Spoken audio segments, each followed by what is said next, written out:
आप सबको जय मसीह की। मैं प्रभु परमेश्वर का धन्यवाद करता हूँ कि आज की दोपहर परमेश्वर ने एक बात मेरे मन में डाला कि मैं परमेश्वर के वचन से आप सबों से बातचीत करूं। जैसा कि हम देख रहे हैं कि हमारा देश जो है संकट और महामारी से गुजर रहा है, और ऐसे समय में हम जो विश्वासी हैं उन्हें परमेश्वर के वचन को देखना है, उसको जानना है, समझना है। और हम सब परमेश्वर के वचन को पढ़ते हैं और समझते हैं, परंतु प्रभु यीशु मसीह एक बात कहते हैं कि वचन के सुनने वाले नहीं परंतु उस पर चलने वाले भी बनो। और मेरे हृदय के अंदर में एक बोझ है कि मैं परमेश्वर के वचन को आपको बांटूं। सो आज मैं आपको परमेश्वर के वचन से कुछ बताना चाहता हूं कि बाइबल हमको नरक के विषय में बताती है कि नरक है। और जब एक व्यक्ति बाइबल को पढ़ता है तो उसको कितना बाइबल समझ में आ रही है, कितना नहीं आ रही है, लेकिन मैं समझता हूँ कि हम इतना पढ़ें कि कुछ समझ जाएं हम। और बाइबल में नरक के विषय में बातचीत है, और हम देखते हैं कि लाजर और धनवान की एक घटना को हम बाइबल के अंदर में देखते हैं। मेरे प्रियो, लूका की किताब उसका 16 अध्याय और 19 पद में ये घटना दी गई है। जब आप बाइबल को पढ़ेंगे, यहाँ पर लिखा है कि एक धनवान था जो बैजनी मलमल के कपड़े पहनता था, सुख विलास से रहता था, और एक लाजर कंगाल व्यक्ति था जो उसकी ड्यूटी पर छोड़ दिया जाता था। और लिखा है कि दोनों मर गए, और मरने के बाद बाइबल इस बात को बताती है कि कंगाल मरा, यानी लाजर मरा, और स्वर्गदूतों ने उसे लेकर अब्राहम की गोद में डाला, लेकिन धनवान मरा और गाड़ा गया। और यहाँ तक कि हमको समझ में आता है कि ये दोनों मरे, परंतु लूका 16:23 एक बात कहता है कि अधोलोक में उसने पीड़ा में पड़े पड़े अपनी आंख उठाई। मतलब यहाँ पर ये जो घटना है वो एकदम से एक नया मोड़ लेती है कि मरने के बाद भी ये धनवान जिंदा हो गया, परंतु ये अधोलोक में है। और बाइबल कहती है कि लाजर सुखलोक में है, अब्राहम की गोद में है। और वो अधोलोक में पीड़ा में पड़े पड़े अब्राहम की गोद में वो लाजर को देख रहा है और एक बूंद पानी उससे मांग रहा है, लेकिन ये असंभव है मेरे प्रियो। और मैं आपको बताना चाहता हूँ कि ये जब मर गया तो कैसे जिंदा हो गया। लाजर मरा तो जिंदा हो गया, धनवान मरा तो जिंदा हो गया, क्योंकि बाइबल हमको एक वचन बताती है। सबोपदेशक 12:7 में लिखा है कि एक बार मरना और न्याय का होना जरूरी है। मिट्टी ज्यों की त्यों मिट्टी में मिल जाएगी, आत्मा परमेश्वर के पास चली जाएगी। तो मरने के बाद एक जीवन हमें मिलेगा यदि हमने परमेश्वर के हिसाब से जीवन को जिया है। तो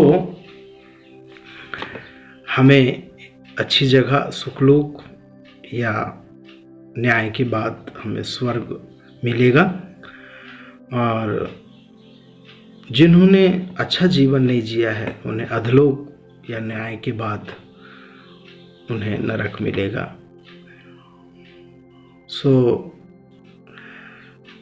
ये दोनों मर जाते हैं। लेकिन इस घटना को पढ़ने के बाद एक बात समझ में नहीं आ रही है कि धनवान का क्या कसूर था कि उसे अधलोक मिला।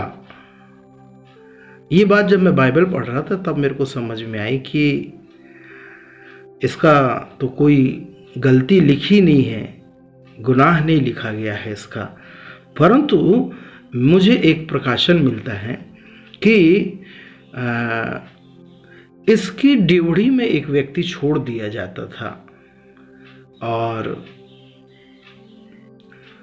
वो था लाजर, कंगाल लाजर। लिखा है कि धनवान की मेज की जूठन से वो पेट भरता था, वरन जब ये खाना खाता था तो कुत्ते भी इसके घाव को आकर चाटते थे। मैं इस बात को समझ पा रहा हूं और आपको बताना चाह रहा हूं कि एक ही जगह पर दो व्यक्ति है और एक बहुत सुख विलास से धूमधाम से रह रहा है, पर एक और व्यक्ति है जो जूठन खा रहा है और उसका शरीर घाव से भरा हुआ है। और मुझे एक प्रकाश मिलता है कि ये जो धनवान है इसका जो गुनाह है वो यही है कि इसने इस लाजर की सुधि नहीं लिया। और बाइबल हमको बोलती, भजन संहिता की किताब में लिखा है कि 41 अध्याय में लिखा है कि जो कंगाल की सुधि नहीं रखता उसे, वो जो कंगाल की सुधि लेता है यहोवा उसको विपत्ति के दिन में बचाएगा। यदि ये इस लाजर की सुधि लेता तो शायद इस पर कुछ दया होती, परंतु इसने इस कंगाल की कोई भी सुधि नहीं लिया। मेरे प्रियो, स्वर्ग में भी एक सवाल होगा कि मैं भूखा था, तुमने मुझे नहीं खिलाया, मैं प्यासा था, तुमने मुझे पानी नहीं पिलाया, मैं बंदीगृह में था, तुम मिलने नहीं आए, मैं परदेसी था, तुमने मुझे नहीं ठहराया। एक छोटी सी चूक ने धनवान को अधलोक में ले गया। आज की तारीख में जो हम प्रभु के लोग हैं, प्रभु यीशु मसीह को मानते हैं, क्या हम किसी की सुधि रख रहे हैं? क्या हम परमेश्वर के वचन का पालन कर रहे हैं? क्योंकि जो कुछ भी हम इस धरती पर करेंगे, किसी के भी साथ, यीशु ने कहा वो मेरे साथ तुमने किया है। मेरे प्रियो, उन समयों में धनवान को ये जरूरी था कि वो लाजर की सुधि ले, और उसने ऐसा नहीं किया। आज हम सबको कौन सा ऐसा परमेश्वर समय देता है, मौका देता है कि हम लोगों की सुधि रखें?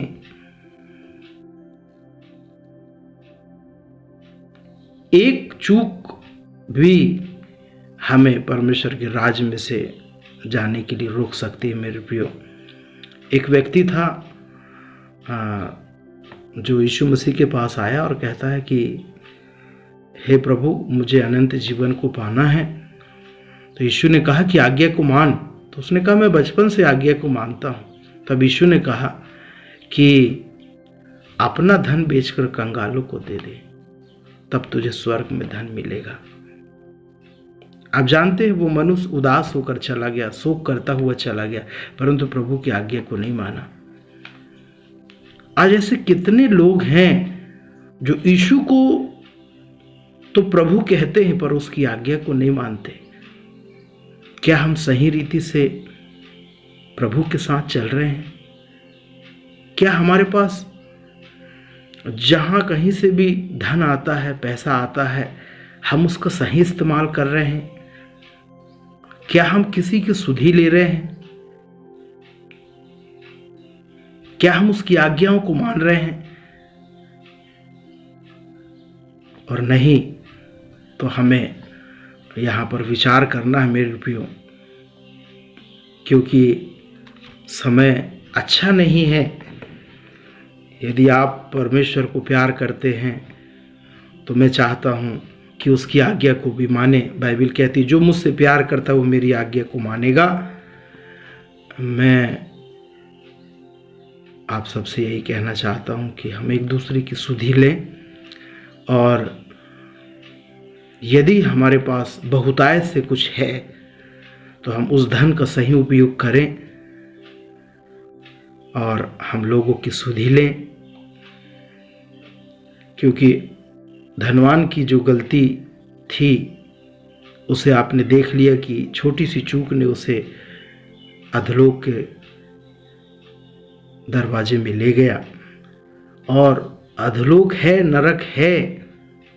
अगर यीशु मसीह ने कुछ कहा है तो ये भी कहा है कि अधलोक है। और ये जो घटना है, इस घटना से हम सबको सीखना है। इस बात को याद रखिएगा कि जिस लाजर को वो देखना पसंद नहीं करता था, उससे वो पानी मांग रहा है। कई बार जब मनुष्य फंस जाता है, विपत्ति में आ जाता, परिस्थिति में आ जाता है, मजबूर हो जाता है, तो वो किसी के हाथ से भी खाना पसंद करता, किसी के भी हाथ से पीना पसंद करता है, और क्योंकि वो परेशान रहता है। सो मेरे प्रियो, यदि आज की तारीख में एक मसीह व्यक्ति या आप और मैं यदि मर जाते हैं तो क्या आपको ऐसा हिवाव है कि आप परमेश्वर के राज में जाएंगे? क्या आपने ऐसा इस धरती पर किया है कि आपको परमेश्वर स्वर्ग के राज में लेगा? क्या आपने लोगों की सुधि लिया है? कहीं ऐसा तो नहीं धनवान के समान आपने ही सुख विलास से जीवन को बिताया है?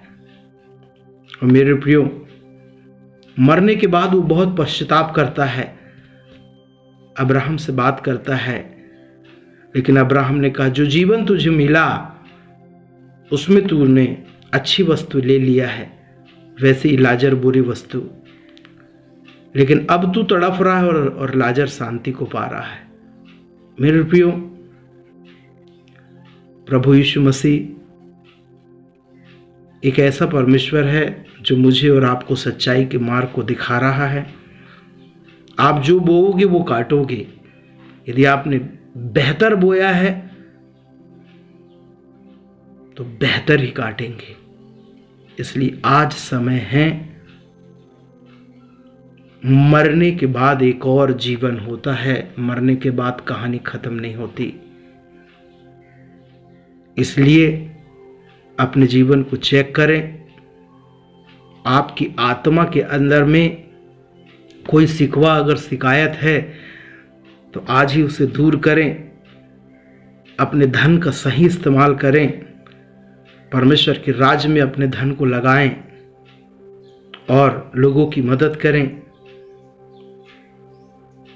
और परमेश्वर आपको देख रहा है कि आप कैसे अपने जीवन को निर्वाह कर रहे हैं। मेरे प्रियो, मैं परमेश्वर का दास होने के नाते परमेश्वर के वचन की गहराई आपको बताने जा रहा हूं, और आगे भी मैं आपसे बात करूंगा कि हमारी आत्मा कहाँ जा रही है। हमें अपनी आत्मा के बारे में सोचना है कि आज अगर हम मर जाते हैं तो कहाँ जाएंगे। आज से हम अपनी गलतियों को ढूंढें, चेक करें, माफ़ी मांगें परमेश्वर से। यीशु का लहू हमारे सारे पापों को धो देता है।